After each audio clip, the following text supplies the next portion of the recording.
everyone. Welcome to Valley Sports Rewind. I'm Mike Cannici.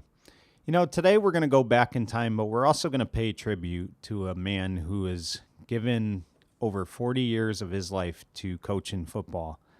And it's not just about the wins and losses with this gentleman. It's about the teaching that he instilled in his players. Yes, he was about winning, but he was also about teaching these men to be, men. And we're going to pay tribute today to longtime football coach Charlie DiCenso. Coach DiCenso recently announced that after 45 years of coaching, 10 years as a head coach, 35 as an assistant, he is stepping down at Fairfield Prep.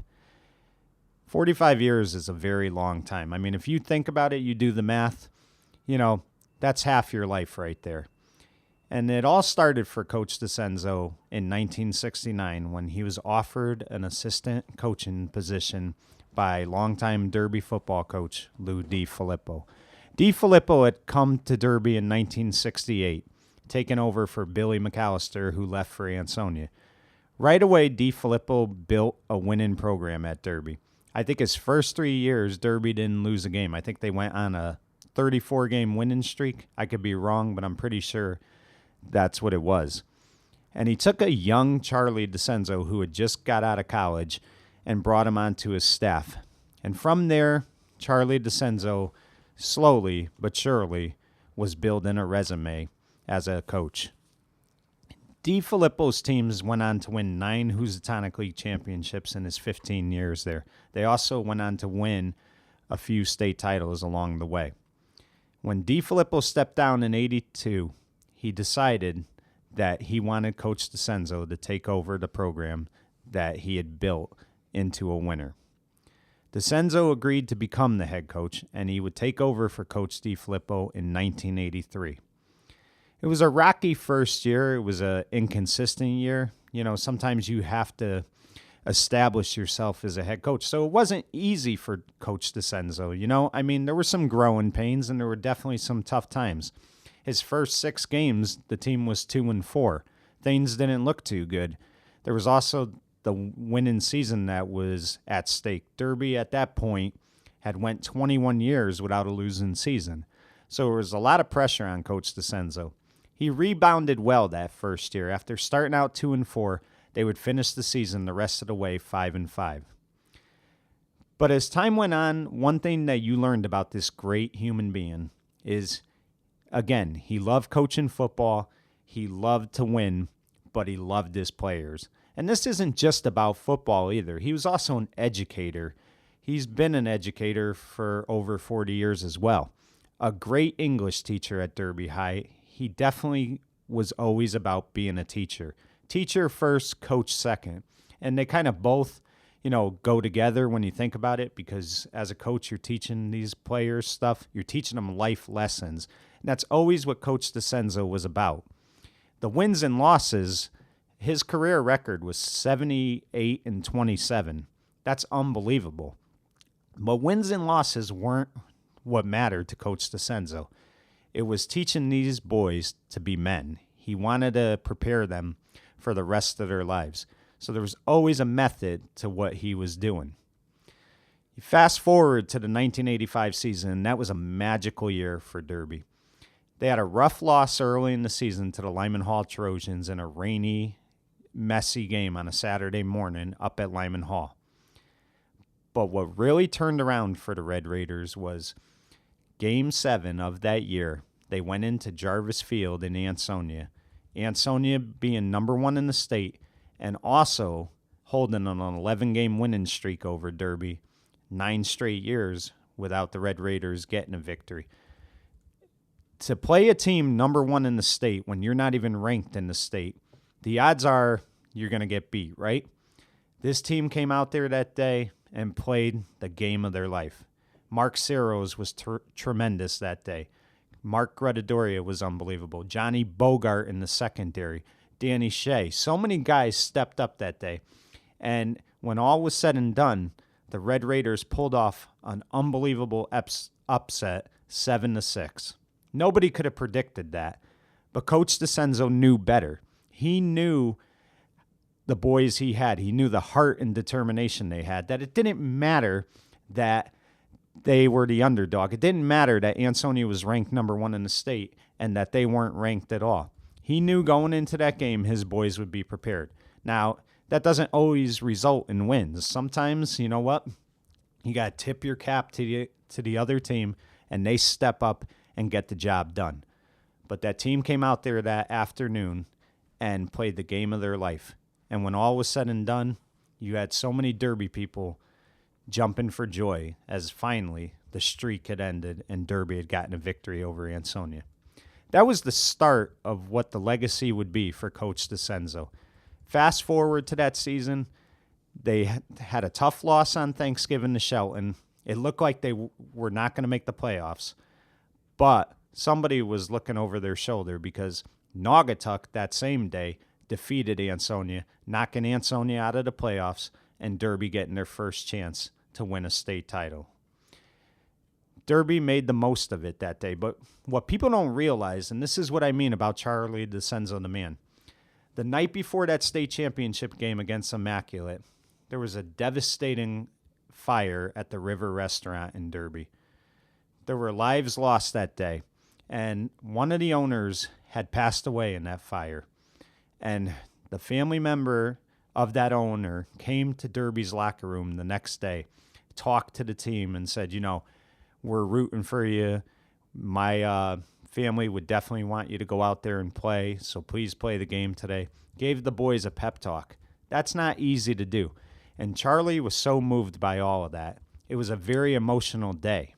But he told his boys to remember that if that person could come in the locker room and tell you guys to go out there and play with everything that she was facing, that you boys could go out there and play this game. And, you know, Derby needed that moment. They needed an escape because that was a tragic, horrible thing that happened that night. And, you know, you're not going to recover from that anytime soon. But for that Saturday afternoon, they got an escape. Derby went out there and dominated Immaculate. When all was said and done, they had won the game 25-6 and captured their first state title. It would also be Coach DiCenso's first state title. And in his third year, he had taken a group of men to a state championship. The thing people don't realize, too, is just the speeches that Coach DiCenso would give before a game, in practice, during the half, after the game. You know, he never, ever blamed his players either. Whenever there was a loss, it was always on the coaching staff. He may tell the players that, you know, they didn't play 100%. They didn't, you know, they could have gave more of an effort, but he always, you know, took responsibility for each and every loss. He loved his players, and he was never going to hold them accountable for a loss. If they lost, it was the coaching staff. His speeches are legendary. He could get right up there. He'd get very emotional. He'd tell you a speech. You'd want to go out there and just play the game of your life for him. He wasn't just a coach. He was like a second father to so many of these boys. You saw it each and every day. And then, you know, the next season, they come in after that state championship game, and they start the year 10-0. They capture their first Housatonic League championship under Coach DiCenso. You know, he would get the most out of his players. That's the type of person he was. But what was really interesting about him is he treated everybody with respect. It didn't matter if you were a star player, an average player, and maybe not a very good player. He treated you like a father, and those boys were like sons to him. They really were. He wasn't just in it just for himself. He was in it for the town of Derby, the program of Derby, and these boys. I could tell you right now, I could confidently say this. If you watched him and you saw him as a person, you would see that he genuinely cared about these kids. It wasn't just about the wins and losses. Sometimes, unfortunately, you do get coaches who are not always in it for the kids. They're in it for themselves. That's not everybody, and it's definitely not, you know, it's a low percentage, but there are definitely coaches out there that are about themselves. This man never was, and he would credit his coaching staff. You know, he had Frank Alu from the get-go. You know, when he coached under Coach DiFilippo, Alu was with him. So he had Alu after Coach DiFilippo left, and together, those two had been together, I would say, 25 years. He had Coach John DeFrancisco. He had Frank Zuba, Ronnie Leno, Tommy D'Onofrio, John Occo, and he would always credit these guys. That was the type of man Charlie DiCenso was. He never took credit, and he never wanted anything to be about himself. People would try to do interviews sometimes. He would always say, I'll do an interview, but I want it to be about the team. I don't want it to be about me. He was big on that, you know. He had no ego. He didn't care about that. Proof of that was when he was forced to step down because he became the school principal at Derby. He still stayed on and coached with Coach John Occo for 9 more years as an assistant. That's not easy to do. When you've been an assistant and then you go from being an assistant for so many years and you're a head coach and then you have to go back to being an assistant, that's not an easy transition. Coach DiCenso made that transition. That's what he was about. He loved that program. He loved that town. He loved that school. Loved those kids. I mean, you saw it each and every day. You know, one of his best seasons was also one of his toughest seasons, the 1987 season. He had moved Chris King from quarterback, I should say, to halfback, and he took Tony Piccirillo, who was also a senior, made him the quarterback. It would be the first time Piccirillo would see varsity action. It wasn't an easy year for them. They didn't kill anybody. They went out there and won, though. They would have one loss that year to arch rival Ansonia. Then you go into the Thanksgiving game. And I'll tell you what, one of the things, the big knock on Coach DiCenso was he could not beat Shelton. He was 0-4 going into this game, and Shelton was favorite to win this game. They had only had one loss themselves to Ansonia. Big surprise. They both went into this game, though, league-wise undefeated. It was at Ryan Field. Derby came out from the get-go. Greg Pettinella had a monster game on both sides of the ball, offensively and defensively. I think he had 4 interceptions. He returned 1 for a touchdown, and he had 3 receiving touchdowns. And Tony Piccirillo had a great game at quarterback. I mean, everything he threw, the receivers were catching that day. When all was said and done, Derby came out there and beat Shelton 33-8. You never kill Shelton. I mean, you look at the size of that school, that town, it's very hard to beat them, let alone kill them. But Coach DiCenso always got the most out of his players. They always came ready to play. They were never afraid to play, and they loved playing for this man. They loved playing for these coaches. These coaches loved these kids. I mean, that's one thing that's like I can't stress enough, is that win or lose, he was still going to love his players after the game. There's a bond there, you know, when you start practice in August and you're going through those triple sessions and, you know, you're with each other every day for like 3 hours a day, practice, games, you know, school, you see each other. There's a bond there that is only natural that it's going to happen. And that's what Coach DiCenso had with his players. He loved to teach. He's a coach, but he loved teaching these men. He loved teaching them the game of football, but he also loved teaching them about life. And, you know, it wasn't always easy. When you're a coach, sometimes you have to babysit too, and you have players sometimes that are going to get in trouble.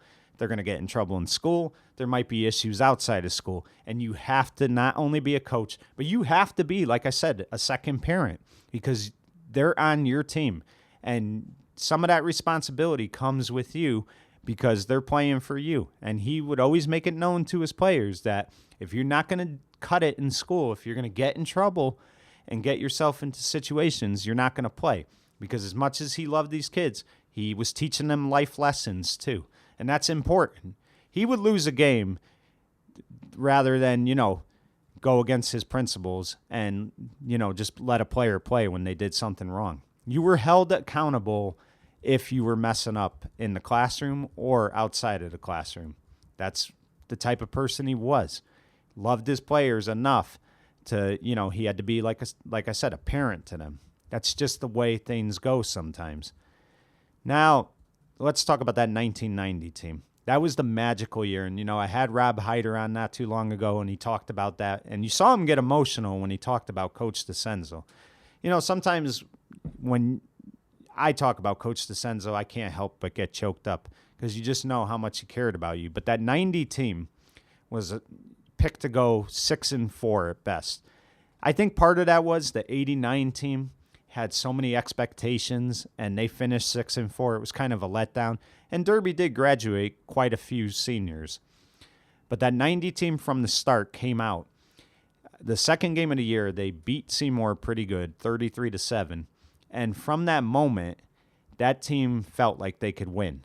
And it wasn't an easy road. I mean, you had Sean Wandell get hurt in the third game of the season against North Haven. He would not return, I don't think, till Thanksgiving. Broke his arm, so that was an injury right there. Then you had an issue with Pat McMahon getting hurt. He missed a couple games. It seemed like every week somebody was getting hurt. But with that said, each week somebody was stepping up for this team. I'll tell you right now, you could have a talented team, and they might win some games just on their talent. But I'm telling you that if you're not buying into what your coaches are doing, eventually somebody's going to take you out and you're going to get beat. You know, you will have a hiccup and somebody will beat you. These kids played for this guy. Like I said, I had the fortune of being there as a sophomore in his final season. And I'm telling you, I used to love coming to practice every day because of him, because of the way he taught the game, the lessons he taught. And it was demonstrated with this '90 team. Because this '90 team, they stuck together. They were a team. It wasn't about individual glory or individual stats. It was about being a team. And that's what Coach DiCenso instilled in these players. Now, you talk about the North Haven game. I just brought that up. That was, if you were a fan, it was the most nerve-wracking game you could watch. It went back and forth, everything. You know, it was a nail-biter. I think at the end of the game, I had no nails on my fingers. It was so gut-wrenching. But when all was said and done, Derby pulled it out in overtime. Joey Martin threw a pass, and Scott Ezzo made a great catch. Derby went on to win the game 13-10. But nothing was easy because the following week they had to play a great Cheshire team coached by a young Steve Adazio. You've seen what Adazio's done. He was a legend at Cheshire. He was a head coach at Indiana, and now he's the current head coach at Boston College.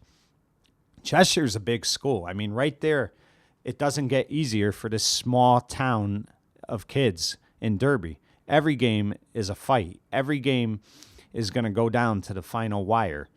But they went out there again. They stepped it up. Jason Palmieri had a monster game. Johnny Ann Roman had a monster game. When all was said and done, Derby pulled off the win 28-21. Then what was interesting was, and we talked about this with Rob Hyder, and I've talked about this with Coach DiCenso when I had him on the Hometown Heroes show. They play an East Haven team who I think had one win going into that game. And Derby was playing Ansonia the following week. So I think what happened was these kids just thought it was going to come easy, and they were just going to, have an easy night off against East Haven. East Haven had other ideas, and East Haven came out from the get-go and just was hitting. They didn't, one thing about East Haven, when they don't have talent, they'll still go out there and hit you. They'll still go out there. They could be nasty sometimes the way they play. Derby at the half only led 14-7. It was sloppy tackling. It was sloppy play. Now, there is a happy ending in this. They do win the game 21-7. But to them, it felt like a loss. And Coach DiCenso was not happy with the way his players played. He told them no talking on the way home because the game was in East Haven. He told them when they get on the bus, I don't want to hear any talking. You guys should be ashamed how you played today. It was a lesson learned by everybody. And Coach DiCenso himself said to me, he said, I thought it was going to be an easy game, and I went easy on the kids in practice that week. I probably shouldn't have did that.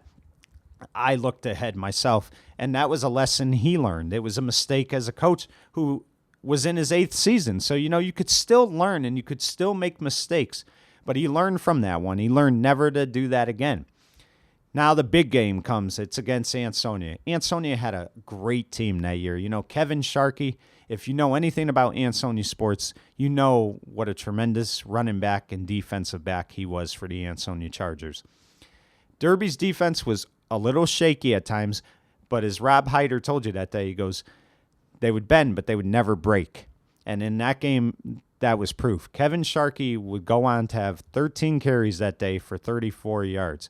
Derby's defense that whole game was hitting him, making things tough for him to the point where Ansonia had no choice but to throw the football. And when you throw the football, you got to deal with a great Derby secondary. And Joey Martin and Ben Bartone, John Roman, they had phenomenal games in that secondary. I think when all was said and done, Derby had 5 interceptions in that game. They just played the game of their life in that secondary. I really thought as a fan, Derby was going to be, back and forth. Derby was going to have to score to beat them because I felt like Ansonia would score. But that defense never broke.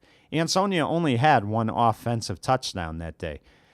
The first touchdown they got was on a fumble by Jason Palmieri, and Robbie Clark ran it in for a touchdown.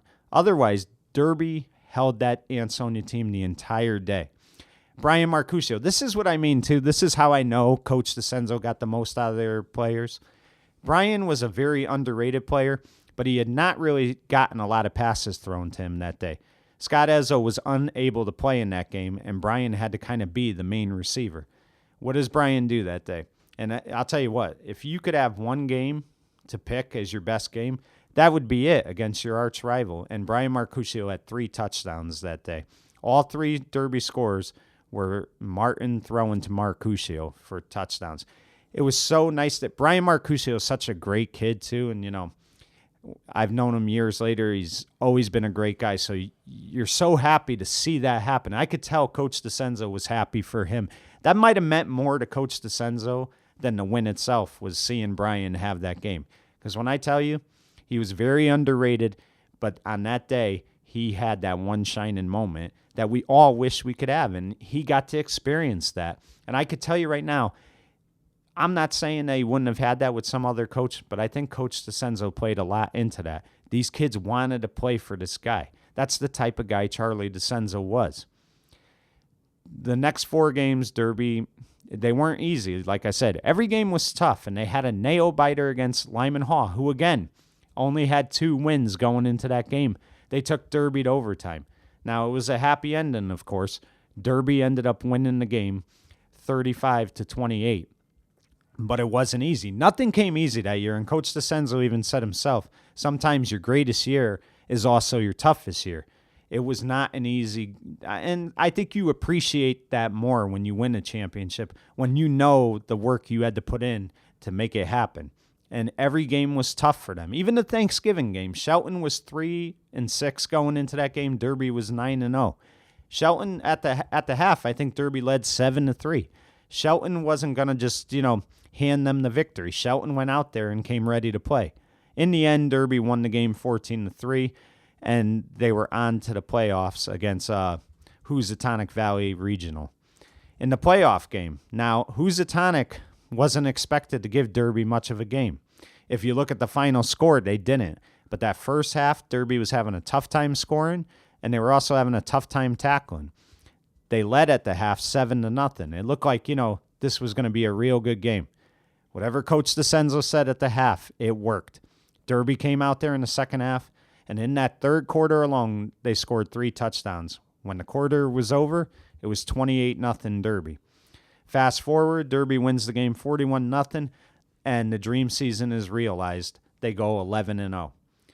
That Tuesday, the New Haven Register comes out. Derby's ranked number 1 in the state.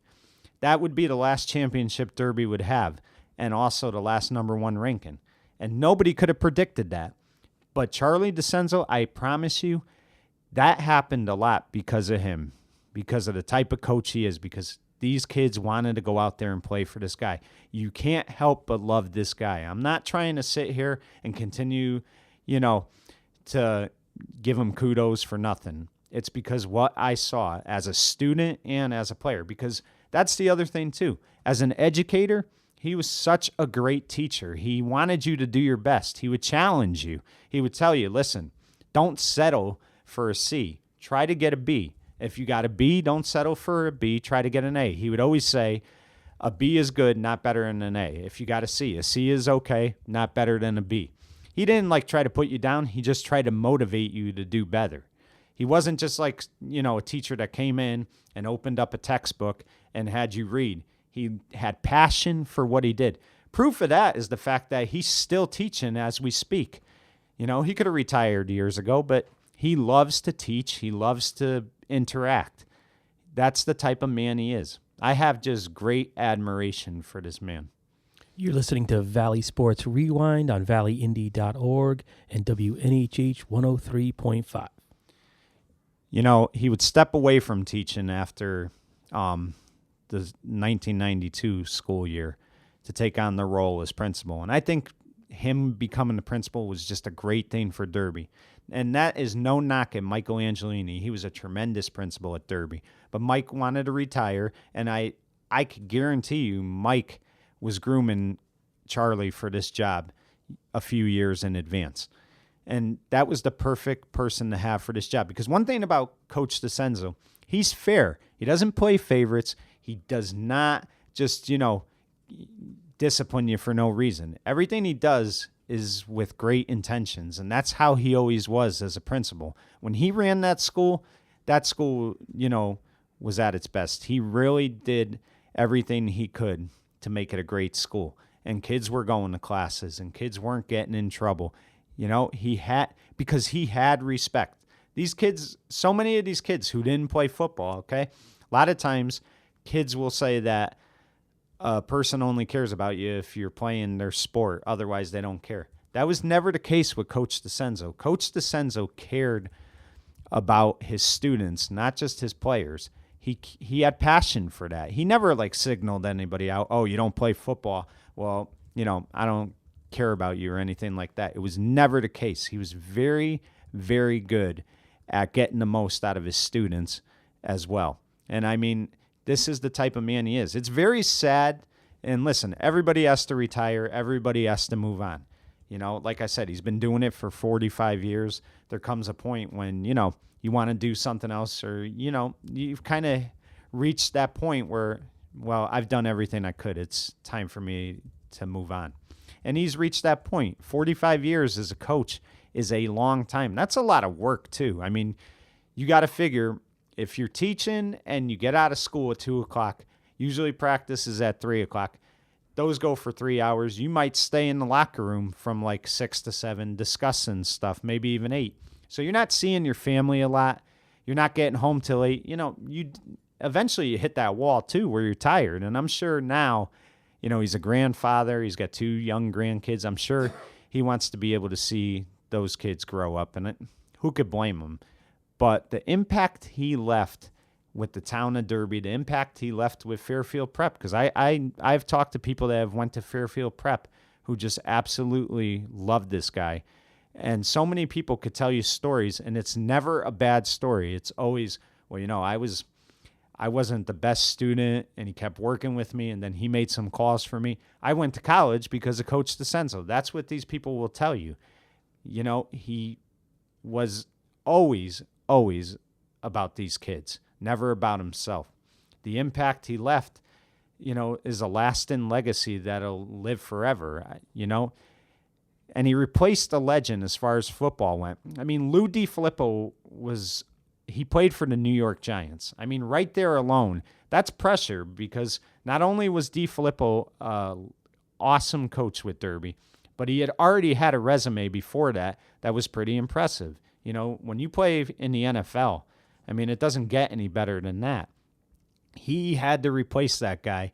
And one thing about, Valley fans, I mean, they love their sports. They're passionate fans. They love their team, but they also expect to win all the time. When they've gotten used to that winning, the Kool-Aid tastes great, and you want to keep tasting it, and they wanted to keep winning. So he had that pressure. I mean, nowadays, you go to games, the crowds aren't as packed as they used to be. But when you went to football games on a Saturday morning or a Friday night in the town that you rooted for, me going to Derby, I could tell you firsthand, the place was packed. If it was a 10:30 game, you had to get there at 8:30 just to be able to find a seat and find a parking spot.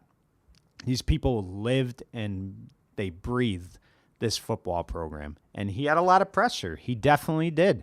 I mean, I'm sure he was looking over his shoulder a lot the first couple of years. But the good thing is he embraced pressure. He embraced it because you know what? If you don't fail sometimes, you'll never succeed. You have to be willing to fail because sometimes you're going to fail. But what you learn is by failing, you're really succeeding. And that's what he kind of understood. He wasn't afraid of it. He knew that there could be some rocky times, but that's the type of person he was. And you saw the resume. 10 years as a head coach, 3 Housatonic League championships, 2 state titles, an undefeated season, and a number 1 ranking in the state. It doesn't even tell the whole story, though. Now, let me tell you about his final season, okay? He had become principal. They let him coach that final season because it was too late to get a head coach. He goes into that season coming off a losing season. And let me just tell you how depressed he was about that losing season. He beat himself up so much in the offseason. He felt like he let everybody down. Derby had went 28 years without having a losing season. Benny Bartone got hurt early in the year. They had to go with Dominic Buono, who to me played like a champion that entire year because he wasn't really a quarterback. He kind of got thrown in there because there was really nobody else, and he handled it like a champion. But he wasn't a quarterback, really. He was more of a defensive back. He was more of a wide receiver. So Derby, struggled to win games. They were just hoping to go 6-5 and continue that winning season. Unfortunately, Bartone came back, and he was having trouble taking the snaps. They couldn't really use him the way they wanted to. They go into that Thanksgiving game 5-5, and they played just a great Shelton team. They lost the game 27-14. The winning streak came to an end. He was so devastated, very devastated. He just felt like he let everyone down. So he came into that last season, and he made it clear that we have to get back to being Derby football again. Season starts off 1-2. Things are not looking good. But then a game against Seymour that day that nobody could have predicted. Derby just went on an offensive onslaught. David Ann Roman had 5 touchdowns. George Hay had a big touchdown. Davey Bazzato had an unbelievable interception that he ran for about 70 yards. Derby wins the game 46-19. They're 3-2.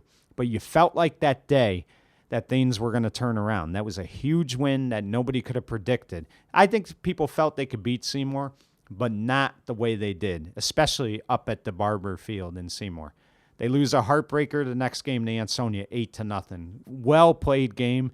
Ansonia got a touchdown in the third quarter, but both those teams left it all on the field that day. Neither one had anything to be ashamed about. Now, you got 4 games left. And he always said, listen, fellas, I don't care if we win a state title, but we have to get 6 wins. That's important. We want to win more than we lose. They beat North Haven pretty good that game. They go into the Lyman Hall game. Southmore Steve Tilkey has an unbelievable game that game. I think he broke a passing record for that game. He just had a great game. David Ann Roman had a phenomenal game. It was a dogfight, but Derby got a late touchdown and ended up winning the game 26-21. That secured a 500 season. Derby would be 5-3 at that point. We get up to the locker room. What does Coach DiCenso do? What's the first thing? He writes on the board, winners again.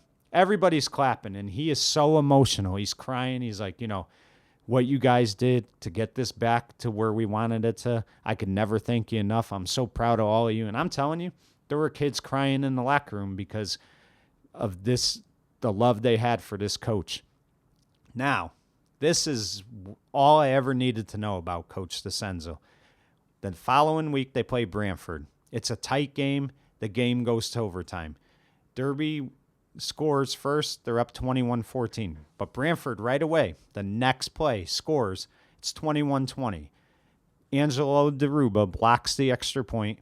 Derby gets the win, 21-20. They secure the winning season at this point. They're 6-3. Everybody's so happy. Everybody's, so elated. We're in the locker room. Coach DiCenso, again, is, just an emotional speech, how proud he is of everybody.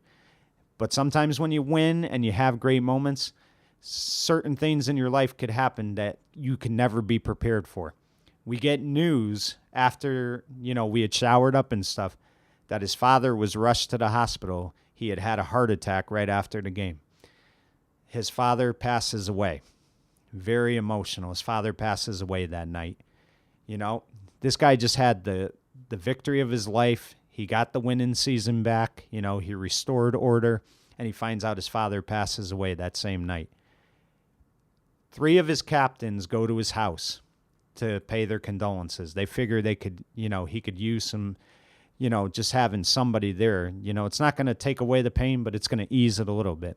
They get to the house. They're paying their condolences. What does he do out of respect to them? He says, you boys played a great game. Let's put the tape in and let's watch this game. This man right there, after he loses his father, and it's a shock. It was unexpected. He still appreciated these players enough that they deserve to watch how well they played. That's all I ever needed to know about this guy as a human being. He was a terrific human being. And I'm always going to remember the person more than I'm going to remember the coach for that moment alone. Now, Thanksgiving comes. It rains that day. The game gets canceled. Frank Alou, months before that, had lost his wife unexpectedly. He had made plans after the Thanksgiving game to go spend time with his family. I think they were out of state, so I think maybe Massachusetts. I really can't remember. But the game got delayed till Saturday. Coach Alou was going to cancel plans with his family. What did Coach DiCenso do? He said, Frank, as much as I want you at this game, you need to be with your family. This is just a game. Your family comes first more than anything. Go be with your family.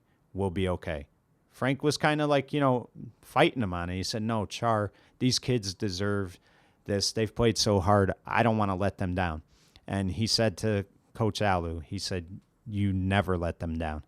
This is your family. This is a rough first year without your wife. You need to go be with your family.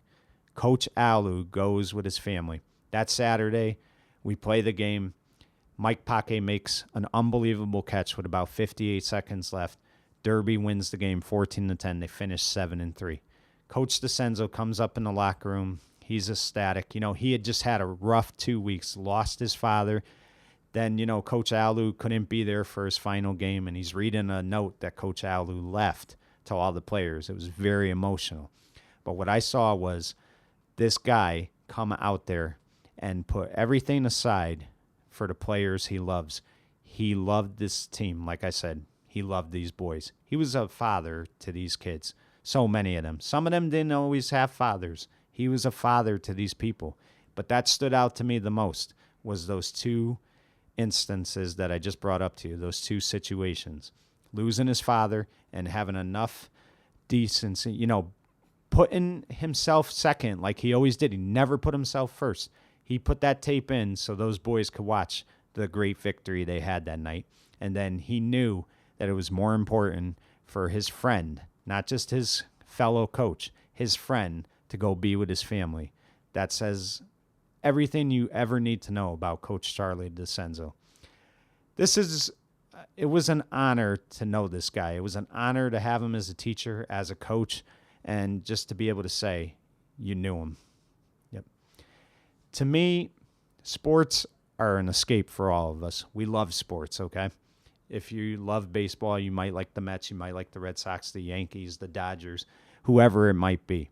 But at the end of the day, it's just a game. There's more important things sometimes than just winning. Coach DiCenso always proved that by being who he was. He is a legend for his coaching, but I say as a man, he's more of a legend.